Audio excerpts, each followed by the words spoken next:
ஆண்டவராக இயேசு கிறிஸ்துவின் நாமத்தில் என் அன்பின் வாழ்த்துக்கள். இந்த காலை வேளையில் உங்களை சந்திப்பதில் மகிழ்ச்சி அடைகிறேன். இன்றைக்கு நம்முடைய தியானத்திற்கு தெரிந்து கொள்கிற வேத வசனம் ஏசாயா தீர்க்கதரிசன புஸ்தகம் 40ஆம் அதிகாரம் 10ஆம் திருவசனம். இதோ கர்த்தராகிய ஆண்டவர் பராக்கிரமசாலியாக வருவார், அவர் தமது புயத்தினால் அரசாளுவார். இதோ அவர் அளிக்கும் பலன் அவரோடு கூட வருகிறது. கர்த்தர் பராக்கிரமசாலியாய் வருவார். அவருடைய கரம் நம்மை ஆளுகை செய்யும். அவர் வரும்பொழுது அவனவனுக்குரிய பலன் அவரோடு கூட வருகிறது. இந்த காலை வேளையில் கர்த்தர் பராக்கிரமசாலியாக வருவார். நம்முடைய ஆண்டவர் பராக்கிரமம் செய்கிறவர். அவர் வல்லமையை வெளிப்படுத்துகிறவர். எல்லா காலத்திலேயும் அவர் தம்முடைய வல்லமையை வெளிப்படுத்துவது இல்லை. ஆனால் சில முக்கிய தருணங்களில் வெளிப்படுத்த வேண்டிய கட்டாயமான சூழலில் அவர் வெளிப்படுத்தாமல் இருந்ததில்லை. கர்த்தர் தம்முடைய பராக்கிரமத்தை வெளிப்படுத்தி அவருடைய புயம் ஆளுகை செய்கிறதாய் இருக்கும். ஆண்டவருடைய புயம், ஆண்டவருடைய கரம் ஆளுகை செய்யும் பொழுது பலன் கூட வருகிறது என்று வேதம் நமக்கு கற்றுக் கொடுக்கிறது. அவர் பராக்கிரமசாலியாய் இருக்கிறார், அது உண்மை. அவருடைய கரம் நம்மை ஆளுகை செய்கிறது, அதுவும் உண்மை. அவர் பலனை தருகிறார். அப்போ நம்முடைய வாழ்வில் 3 விதமான நன்மைகளை கர்த்தர் இயேசுவின் நாமத்தில் நமக்கு உண்டாகிறது. ஒன்று, அவர் பராக்கிரமம் செய்கிறவர். நம்முடைய ஆண்டவரை நாம் எப்படி நினைக்கிறோம் அப்படின்னா, அவர் அன்புள்ளவர், அவர் இரக்கமுள்ளவர், அவர் மனதுருக்கமுடையவர், அவர் மாறாதவர், இதெல்லாம் இப்படி நினைக்கிறோம். ஆனால் நம்முடைய ஆண்டவருக்கு இன்னொரு முகம் இருக்கிறது. அவர் பராக்கிரமம் உள்ள கர்த்தர். அவர் பராக்கிரமம் உள்ளவர்னா எதிராளியினுடைய சூழ்ச்சிகளை, எதிராளியினுடைய திட்டங்களை அழிக்க வல்லமையுடையவர். எப்படி நீங்கள் சொல்கிறீங்க அப்படின்னு நீங்கள் கேட்கலாம். இப்போ பாருங்கள், இயேசு கிறிஸ்துவின் நாமம் நமக்கு கொடுக்கப்பட்ட ஒரு மேன்மையான நாமம். இயேசு கிறிஸ்துவுடைய நாமம், இயேசு கிறிஸ்துவுடைய இரத்தம், அதுதான் நமக்கு அடையாளம். இந்த அடையாளமான இயேசு கிறிஸ்துவின் இரத்தத்தினால விரோதமாக எழும்புகிற சத்துருடைய வல்லமைகள், மாந்திரிகமாக இருக்கட்டும், ஏவுதலாக இருக்கட்டும், பிள்ளை சுழியமாக இருக்கட்டும், எதுவாக வேண்டுமானாலும் இருக்கலாம். பிளாக் மேஜிக்காக இருக்கலாம், விச் கிராஃப்டாக இருக்கலாம், அது எதுவாக வேண்டுமானாலும் இருக்கலாம். ஆனால் ஆண்டவருக்கு முன்பாக அவைகள் நிற்க முடியாது. அவைகளை இயேசுவின் இரத்தம், அவருடைய அக்கினி, பலிபீடத்தில் இறங்குகிற அக்கினி சுட்டெரித்து ஒன்றமில்லாமல் ஆக்கிவிடுகிறது. இதைத்தான் ஏசாயா தீர்க்கன் பார்த்து சொல்லுகிறார்.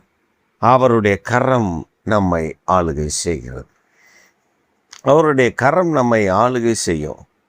அப்போ தேவனுடைய கரம், தேவனுடைய பிரசன்னம் நம்மை வழிநடத்துவதற்கு வெற்றி கொடுத்தா பலன் கூடவே வருகிறது. கர்த்தருடைய பலன் கூடவே நம் மேல் அந்த பலன் இறங்குகிறது. அப்போ இந்த காலை வேளையில் என்னை பலப்படுத்துகிற கிறிஸ்துவினாலே எல்லாவற்றையும் செய்ய பலன் உண்டு அப்படின்னு நம்ம சொல்கிறோம்ல. அப்போ பலப்படுத்துகிற கிறிஸ்துவினாலே சகலவற்றையும் செய்ய அவர் பலத்தை தருகிறவர். அப்போ நம்முடைய வாழ்வில் குறைவுகள் இல்லாமல் வழிநடத்தி விடுகிற கர்த்தர் என்பதை நாம் அறிந்து கொள்ள முடிகிறது. அப்போ நம்மை மேன்மைப்படுத்த, நம்மை உயர்த்த, நம்மை ஆசீர்வதிக்க, நமக்கு உயர்வான காரியங்களை செய்ய நம்முடைய ஆண்டவர் நமக்கு ஒத்தாசையாக நிற்கிறதை காண முடிகிறது.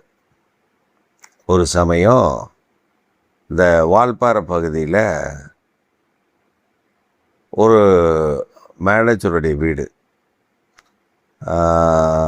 அதாவது வால்பாறையை தாண்டி சோலையார் எஸ்டேட்டுன்னு ஒரு எஸ்டேட் இருக்குது. அந்த எஸ்டேட்டையும் கடக்கணும். அந்த எஸ்டேட்டையும் தாண்டி முடிஸ்னு ஒரு எஸ்டேட்டு, முடிசையும் தாண்டினா அங்கே ஒரு எஸ்டேட் இருக்குது. அதாவது சோலையார் டேமுக்கு பக்கத்தில் அருகில் ஒரு பன்னிமேடுன்னு ஒரு எஸ்டேட் இருக்குது. அந்த எஸ்டேட்டில் ஒரு மேனேஜர், அவர் தன்னுடைய வீட்டை பங்களா, மேனேஜர் பங்களான்னுவாங்க, ரொம்ப அருமையான இடம் அவர் கட்டியிருந்த இடம். அந்த மேனேஜர் பங்களா வந்து சூப்பராக அங்கே கட்டியிருந்தார். அதில் அவர் குடியிருந்தார்.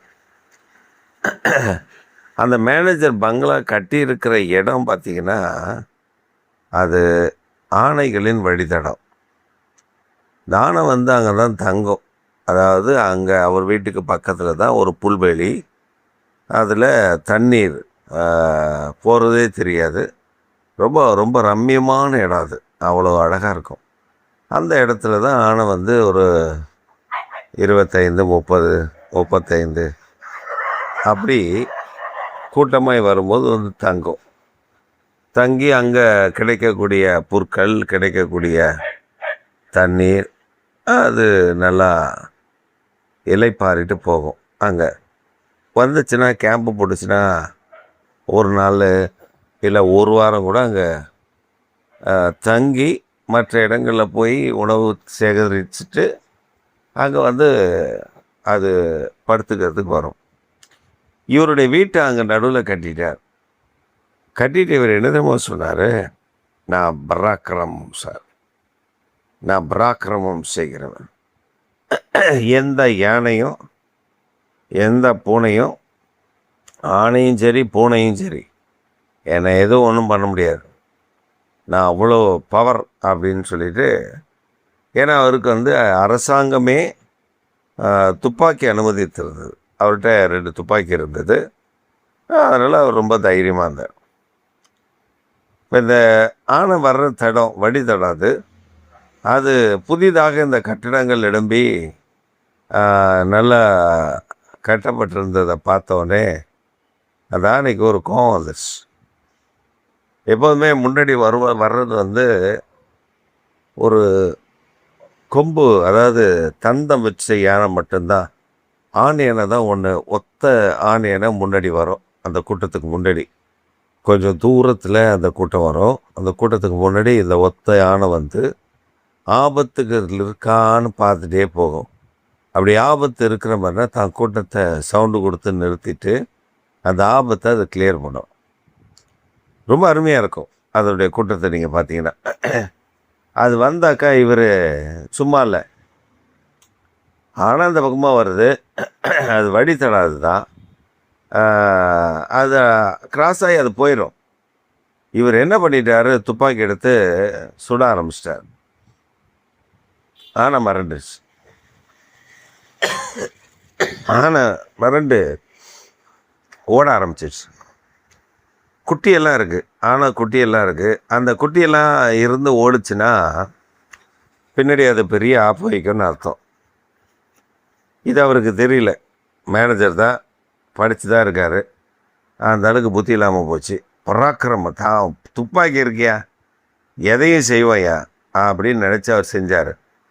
அது என்ன பண்ணிச்சு தெரியுமா, என்கிட்ட துப்பாக்கிலாம் கிடையாது, தும்பிக்கை ஒன்று இருக்குது, நான் அதை வச்சு என்ன பண்ணுறேன் பாருன்ட்டு இவர் போயிடுச்சுன்னு நினச்சிட்டு இருந்தார்ல, அது போல் அப்படியே அங்கே போய் அந்த சோலைக்குள்ளே இருந்து திரும்ப நல்ல மிட் நைட்டில் அவருக்கு தெரியும் வரும்னு தெரியும், ஆனால் அவர் அசால்ட்டாக இருந்துட்டார். பார்த்தீங்கன்னா ஒரு சைட்லேருந்து அந்த வீட்டை இடிச்சிட்டே வருது, ஒரு பகுதியாக இடிக்குது. அவருக்கு ஒன்றுமே புரியல. துப்பாக்கி எடுத்து பண்ணலான்னா ஒரு சில செகண்ட்ஸில் அவர் காண போயிடுவார். முதல்ல அவர் தப்பிக்கணும். அதனால் வீட்டுக்கு வாசலில் நிறுத்தி வச்சிருந்த, அதாவது வீட்டுக்குள்ளே பாதுகாப்பாக நிறுத்தி வச்சிருந்த புல்லட்டு அதான் எடுக்க முடிஞ்சுது அவருக்கு. அந்த நேரத்தில் ஸ்டார்ட் பண்ணி பிச்சு பிடிங்கிட்டு அங்கேருந்து தப்பிச்சோம் பிடிச்சோன்னு கிளம்பி வெளியே வந்துட்டார். வெளியே வந்து அங்கேருந்து கொஞ்சம் தூரம் வால்பாறை, அங்கே போயிட்டார். சரி, நம்ம காலையில் வந்து பார்த்துக்கலாம் அப்படின்ட்டு மறுபடியும் வந்தால், காலையில் வந்தால் வீடு ஃபுல்லாக உடஞ்சி நொறுங்கி இருக்கு. மறுபடியும் ஆட்களை வச்சு கட்டி, அந்த யானை போயிடுச்சுன்னு சொல்லிட்டு மறுபடியும் கட்டார். கட்டி முடித்து இவர் வீட்டுக்குள்ளே போகல, கட்டி முடித்து வச்சுருக்கார். அது வந்து இடிச்சுட்டு போயிடுச்சு. இன்னமும் அந்த வீடு அப்படியே தான் இருக்கும். இன்னமும் அது இடிஞ்ச நிலைமையில் இடிபாடுகளில் தான் அந்த வீடு இருக்கும். அந்த வீடு இன்னைக்கு வரையிலும் கட்ட முடியாது. ஏன்னா இவன் பராக்கிரமம் செய்வேன், இவன் பராக்கிரமசாலி அப்படின்னு சொன்னதெல்லாம் ஒரு மிருகம், நீ பராக்கிரமசாலி இல்லைடா, நான் தான் பராக்கிரமசாலி என்று அந்த மனிதனுக்கு ஒரு படிப்பினையை கற்றுக் கொடுத்துச்சு. ஆனால் நம்முடைய ஆண்டவர் அப்படி இல்லை. நம்முடைய ஆண்டவர் பராக்கிரமம் உள்ள கர்த்தர். அவர் கரம் நம்மை ஆளுகை செய்யும். அவருடைய மேன்மை, அவருடைய மகிமை வெளிப்படும். அப்போ அவர் வரும்பொழுது பலனை தருவார். முதல்ல பயத்தை அல்ல, பலனை நமக்குள்ளே தந்து நம்மை மேன்மைப்படுத்துவார். இந்த காலை வேளையில் உங்கள் பராக்கிரமத்தில் ஒன்றும் பண்ணாதீங்க. ஒரு காரியம் பண்ணாலும் தோல்வி தான். ஆனால் கர்த்தருடைய பராக்கிரமம் பண்ணும்போது அது பெரிய வெற்றி தருகிறது மாத்திரமில்ல, பலனையும் சத்துவத்தையும் ஆரோக்கியத்தையும் நன்மையும் நமக்கு கூட்டி வழங்கி நம்மை ஆசீர்வதிக்கும்.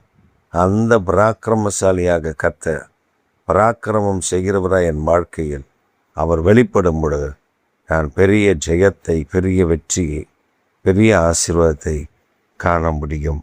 ஆமென், ஆமென்.